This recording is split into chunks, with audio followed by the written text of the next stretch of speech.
What is going on, everyone? Parsnip here, and today I wanted to talk about a new indie MMO called Nightmare that just released on Steam.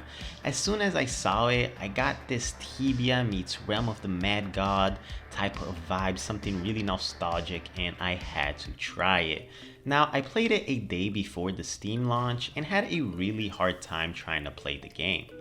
Creating an account led to multiple errors, and I didn't really know what the reason for those errors were. I figured it might be because I have the same name as someone. It doesn't tell me what the problem was. So I tried a couple of names.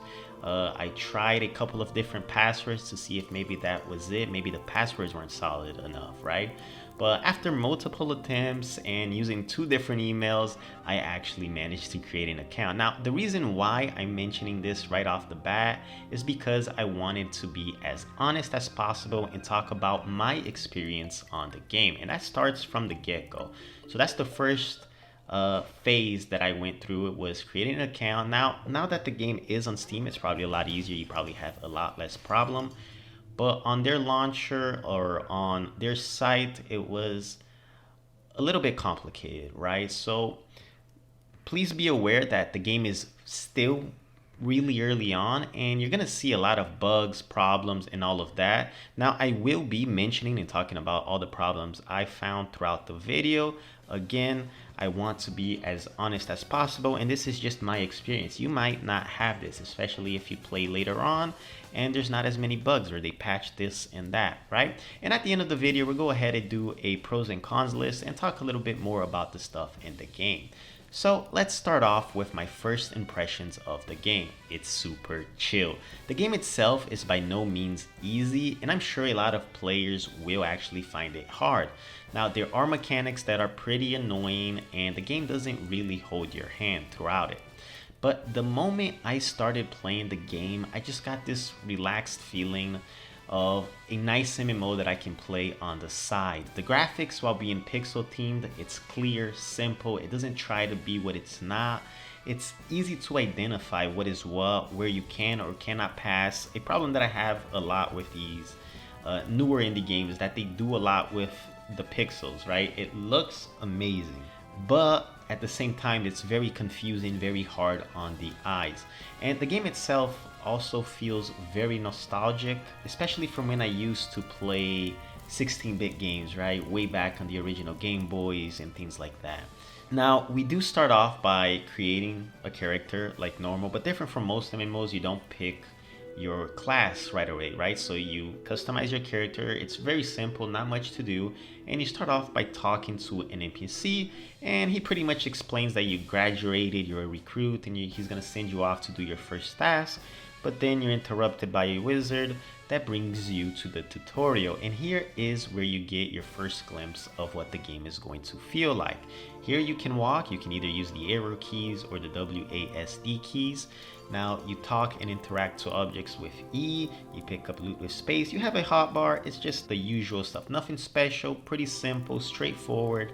You can get right into it. Funny enough, while I was actually recording this bit for the video, the tutorial zone when I first played the game was much smaller. It was just the beginning circle area, and they expanded it. So I'll put a comparison here in the background. I'm sure I have bits of it here and there, so you guys can actually see that this is a really good thing to notice in the game, right? From one day to another, they expanded a zone, maybe because there was too many players trying to do the quests there. So this is gonna bring me to a great point of the game that I noticed while I was playing. Even though it does have a lot of bugs and a lot of problems, I ended up joining the Discord and noticed that their team is very active and they do changes multiple times throughout the day. So you can expect bug fixes, 4 or 5 patches being released. So again, this is going to depend when you're watching this. I'm sure like maybe a month or two from now, it's going to be a lot more tame. Now, when you do finish the super quick tutorial, you are at what I consider the most important point in the game, and that is picking your class. Surprisingly, there are a good number of classes and some seem very unique. However, do be warned, if you pick a cleric, you hate yourself. I do try to play as many classes as I can. In this case, I picked 4 different classes. They were the cleric, the spellblade, the sniper, and the archantist.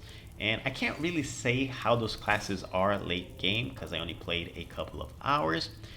But once you do decide on your class, again, avoid the cleric. And I will talk about why you should avoid the cleric later on.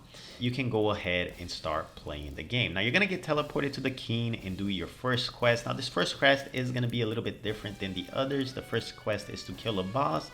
However, they do hold your hand a little bit on the first quest. You're going to see arrows pointing towards the location you have to go. Switches you have to click. They're going to identify traps so you know what they are. But after this first quest, you're not going to be having much help from anywhere. You're going to have to actually read. A good example of this is a quest that I accepted that was to kill rats. And maybe 5-10 minutes later, I saw some rats, started killing them. And then I noticed that it wasn't being counted towards my quest, right? So I was killing stuff. It's not counting. I figured it was a bug. Turns out it's not a bug. I just didn't read the quest itself. It actually says that you have to kill rats in a certain zone, right? A certain location. So it's one of those games that I feel, right, as at least for my first couple of hours of experience, I didn't really get far. I stuck more to playing different classes, but at least at the beginning, they don't really hold your hand much, right? It tells you to go this direction and then you figure it out from there. Now, the game has a lot of stuff that I didn't get into, but I did try a couple of things that I'm going to be mentioning now, right? The trading system, the map. As far as I can tell, the party system works pretty well. I did try it with a cleric, going in a party, trying to kill a boss in a party. However, there is a boss that, even though I am a cleric, I got stuck at, and I will again mention this later on. So let's go ahead and start with the pros and cons list of Nightmare the MMO, right? So let's start off with cons to get this out of the way. The game has a lot of bugs. So while playing the game, I did experience a couple of problems, and I'm sure other players probably experience more or less. I'm sure this depends on each and every person. So I crashed a couple of times. The main quest, the first main quest that you talk to the king, I cannot get a kill for it, right? Now, the problem with this is that they require you to get a last hit. They don't require you to, but there's a bug that you have to get the last hit on the boss, and the cleric's first ability does not do damage. So using basics to try to kill the boss over 3 or 4 other players that do have skills that do a lot of damage makes it virtually impossible to kill. And this brings me to the next point. The map is god awful. This has got to be one of the worst maps that I have ever seen. And I am being a little bit harsh because I do hope they change some of these things like the bugs. I know they're gonna change, but they gotta buff the cleric. They gotta fix the map. The map doesn't actually help you at all. And I mean both the mini map and the main map. You can't really tell what's where and even what is what at times, right? You wanna know where you are. It's really hard to use that map. Now, lastly, and this is a pet peeve for people with higher res monitors, and that is the UI is tiny. You can't really customize the UI, and if you're playing with a monitor with high resolution, right, it's super small. Now, even though they have all those problems, they do have even more positive. Don't get me wrong, there's a lot of cons, but I am a huge fan of the game, and I am going to be playing the game. So let's start off with let's end up in a good note with the pros. So the graphics. I personally love the graphics. I know this is subjective. I might love it, someone might hate it. Something more simple, something that you can just enjoy on the side, even have it in the back of your monitor while you're maybe watching a documentary or something like that. It looks nice. Every time you join a new zone with a different team, it's simple. It makes identifying things easy. It's just overall something nostalgic that you enjoy. And something that's sort of with the graphics is the sound.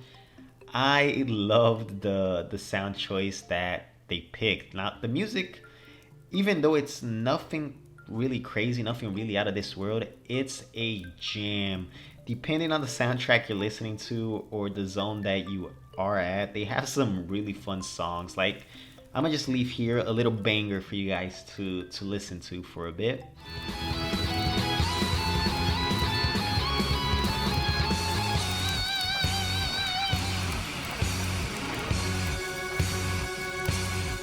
All right, up next we have the team that listens and that are fast to fix things. They are constantly doing patches, bug fixes. They are talking to the community. They take suggestions.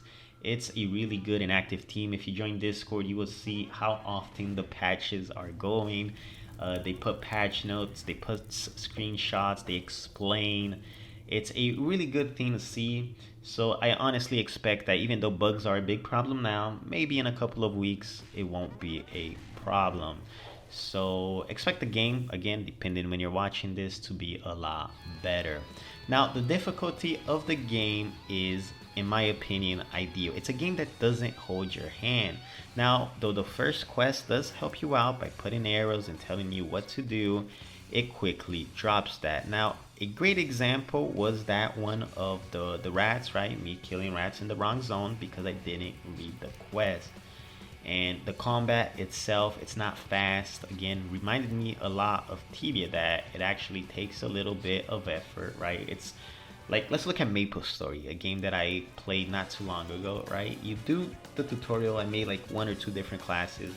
Finish the tutorial, you're level 15. You're quickly grinding, like every minute you're getting a level. It's crazy how fast you're leveling up at Maple Story compared to, right, the first time Maple Story came out. So when you level up that fast, I personally don't think it's rewarding. So in this case, Nightmare does a great job with the difficulty. It doesn't feel too hard, it doesn't feel too easy, it feels right. It feels like an achievement that you actually got somewhere. So when you level up or you see someone high level, it actually feels like they grinded, they did something worth that level. Now lastly, I do want to talk a bit about the classes. Though I only played 4 classes and I definitely hated the cleric, they all seem pretty unique. The cleric, even though right now it sucks, it's a support. It has a really nice heal, right? The Spellblade is a knight that uses magic.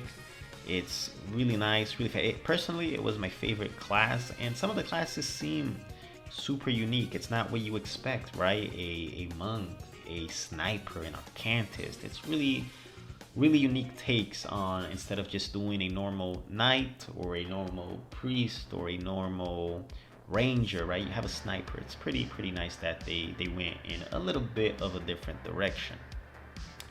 All in all, I do think this is a really nice game. It needs some polish, right? It's a rough around the edges. It's like a unshined gem, you know, something along those lines. It's something really good to not take too seriously. It's a nice side game to have fun.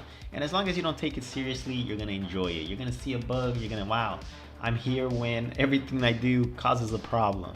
Right? It's one of those original experiences you can have, again, depending when you're playing, that reminds me of way back in the day where beta tests were not a live demonstration of the game. It was actually full of bugs. It's like you're doing something and then you find a problem, but then you talk to someone in the game, you're communicating with people in the game, and they have a solution. Oh, you can do this, oh, go there. And since it's not holding your hand completely, it does make you talk to other players or play in a group. It has problems, it has solutions, it has different ways to solve things, and it makes you think a little bit, right? You can't just look at the mini map and have the exact location. I do think that the devs are doing a great job. Sure, it's buggy, but they're working fast on it, and it's only a matter of time before the game is good. So if you are interested in playing this game and, you know, just want to try it out, it's free, right? It's free on Steam. And yeah, I hope you all enjoyed the video, and as always, thank you all for watching, and I'll catch you guys next time.